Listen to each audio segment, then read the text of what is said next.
heavyweights clashing on Sunday in Baltimore. I just can't wait for this game to get started between the Philadelphia Eagles and the Baltimore Ravens. And coming up, what the Eagles have to do to beat Baltimore to win their 8th straight ball game.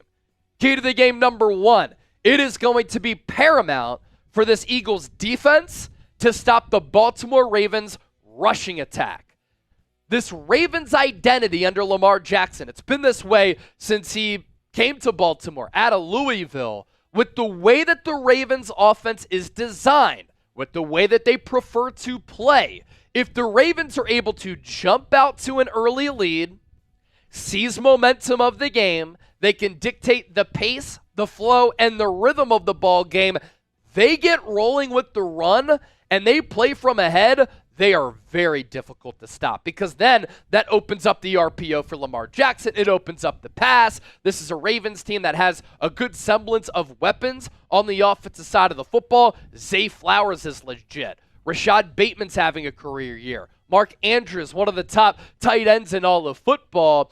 And the Ravens, when they play from ahead, they just have this different swagger and level of confidence about them. But when they have to come from behind and they become more of a passing team because they have to climb out of that deficit, that's when their identity changes a little bit. And so this Eagles defense, which has been the number 1 overall defense during this 7-game winning streak, has to stop the run. And the Ravens run it a lot, 51% of the time, 4th most among all teams in the NFL. They're averaging 5.8 yards per carry, led by Derrick Henry, who's rushing for 6 yards per tote. That's number 1 in the NFL. Their rushes per game, 31.3. That's 5th in the league. Rushing yards per game, 180.2. Number 2 in the NFL, behind Philadelphia. And their rushing touchdowns per game at 1.4. That is also top 5. And they're led, of course, by Lamar Jackson and Derrick Henry. You take a look at how his numbers stack up with Saquon Barkley, 2 players who are in the running for NFL Offensive Player of the Year. For Henry to be on the other side of 30 and doing this looks phenomenal. 221 carries, 2nd in the league in touches behind Saquon Barkley. More than 1,300 rushing yards, 13 touchdowns, 6 yards per carry, 110 yards. And, of course, it goes without saying, given the load that he is and how difficult he is to bring down, the Eagles are going to have to tackle well in this game as well. And then Lamar Jackson, with him running it, these are just his rushing numbers. He's averaging 5.8 yards per carry, 103 carries this year, 599 yards, and 3 touchdowns. Key to the game number 2, Vic Fangio against the aforementioned Lamar Jackson. Last December, Vic Fangio, when he was the defensive coordinator for the Miami Dolphins, went up against Lamar. That defense for the Dolphins did not have the level of talent that the Eagles have, and they were very banged up. But Fangio was schooled by Lamar. Now, the Eagles have the number 1 overall defense during the 7-game winning streak. They've been so sound at all 3 levels. Great defensive line play, great play at that linebacker spot, led by Zach Bond and Nakobe Dean, and they've been so good in that secondary, headlined by 2 rookies, and Quinyon Mitchell and Cooper DeJean. But last December, when Lamar went up against this Vic Fangio scheme, he carved him up. He was so efficient. 18 of 21 for 321 yards and 5 touchdowns. And here's what Fangio had to say about Lamar. Fair share of mobile quarterbacks that I've gone up against? Yes. Then there's Lamar Jackson. He's unlike anybody else. The only other player that's been like him in the last 50 years is Michael Vick. Wow, he's a tremendous player. Kudos to Ozzie Newsome and Eric DeCosta for picking him. 31 other teams that passed on him are kicking themselves. He's really improved over the years, dynamic with the ball, good passer. He makes their offense go. I mean, the pure definition of a great quarterback is there's no one way to play him. But if there was, everybody would do it. So you just have to mix up what you're doing. And along the way, they have a hell of a run game, both from the player's ability, offensive line, tight ends, runners, and the scheme of it. With Lamar at the helm, makes it a difficult task. There's a lot to prepare for and a lot to defend in this offense. So not only is Lamar Jackson very difficult to defend, he's also been insanely good against NFC teams. Throughout his career, Lamar sports a 23-1 career record against NFC opponents. Now, Nick Sirianni's team, since he took over in 2021, have been great on the road and excellent against AFC teams. So what will give in this game? Lamar Jackson the last 2 years, he won MVP in 2023, and his numbers were okay, not great by any means. This year, though, he leads the NFL in passing yards. He leads the NFL in QBR. He leads all quarterbacks in a lot of different metrics, and he's combined for 30 touchdowns to just 3 interceptions. Key to the game number 3, Philadelphia, and the backbone of this offense and the backbone of this 7-game winning streak on the offensive side of the football is them being a rushing football team. But Baltimore has a great rushing defense. So Philadelphia has to find success with their ground game. They've been able to do it since coming out of the bye, led by Saquon Barkley, who has already set a career best for rushing yards going into Week 13. It's been insane. Rush play percentage. The Eagles run the ball more than any team in the league. 56% atop all 32 teams. Their yards per rush, despite the attempts being so high, number 2, 5.2. This Eagles offensive line is stupendous. Rushes per game. Philadelphia, of course, number 1 at 37.2. I like how Kellen Moore has been mixing the offense, running it and throwing it. It's helped out Jalen Hurts a lot. The Eagles, rushing yards per game, 193.4. That's like 13 more than Baltimore, who's in that number 2 spot, and then rushing touchdowns per game. This is thanks to Jalen Hurts and Saquon Barkley, and then against the Rams, Kenneth Gainwell getting in on the action, 2 rushing touchdowns per game. That's also number 1 among all teams in the NFL. But look at how this Ravens defense, under first-year defensive coordinator Zach Orr, has fared against the run. Teams are running it 34.5% of the time against this Ravens defense. That's number 2 most in the NFL. The Ravens are only giving up 3.5 yards per rush. Rushes per game, 22.5. That's number 3. Rushing yards per game, 77.9. That's number 2. And they're only giving up 0.8 on average rushing touchdowns per game. That's 8th in the NFL. These numbers are very impressive.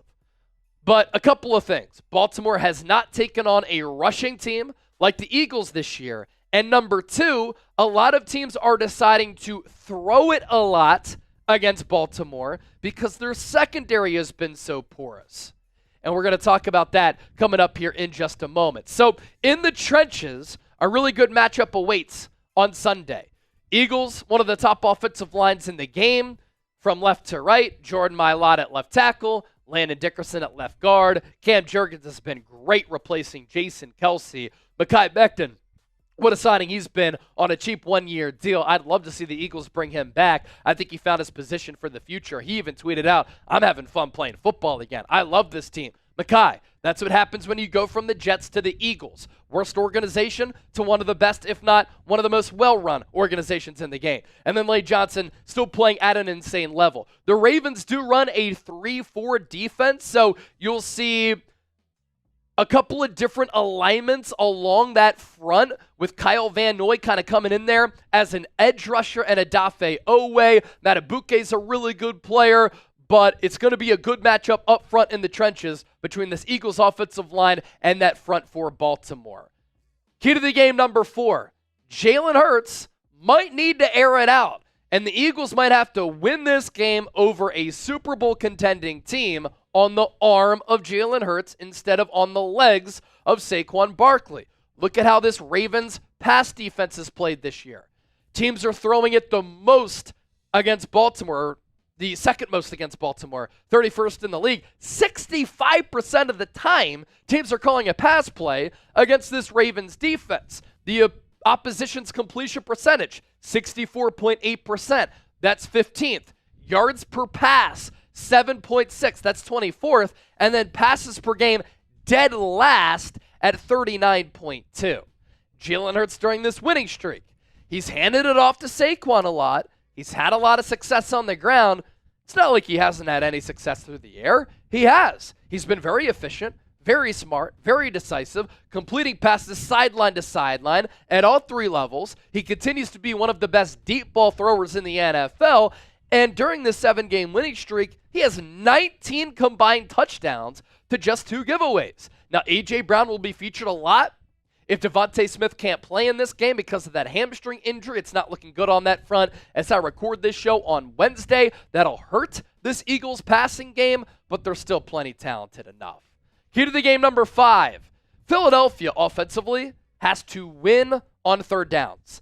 And if they're able to win on third downs and move the chains, dominate time of possession, you keep Lamar Jackson and Derrick Henry off the field.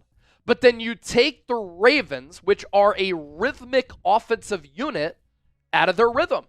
And then defensively, you win on third downs against Lamar, and you get them on that sideline. Here's how Philadelphia stacks up offensively and defensively. They're up to number 7 in points per game, just a tick under 27. They're 3rd in yards per game at 389.3. They are 8th in yards per play at 5.9. 43% of the time, they're moving the chains on third downs. That's 7th in the NFL. They could be better in the red zone. That's a little bit of a blemish for Philadelphia. That's going to be very important as you look ahead to the playoffs when points matter, possessions matter greatly. 55.8% there. Defensively, Philadelphia giving up 18.1 points per ball game. Number 6 in the NFL. During the 7-game winning streak, they've been number 1. Yards per game, they are 1st in the NFL. 274.6. I can't wait to see how this young Eagles defense fares against this veteran-laden Ravens offense. Number 2 in yards per play at 4.7.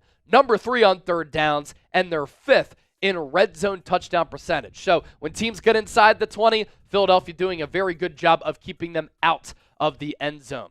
How the Ravens stack up. 2nd in points per game offensively, 1st in yards, 1st in yards per play, 3rd on third downs, number 1 red zone offense in the NFL at 78.7%. Another reason why I'm so stoked for this football game, because this is a good litmus test to see how Philadelphia fares against a Super Bowl contender.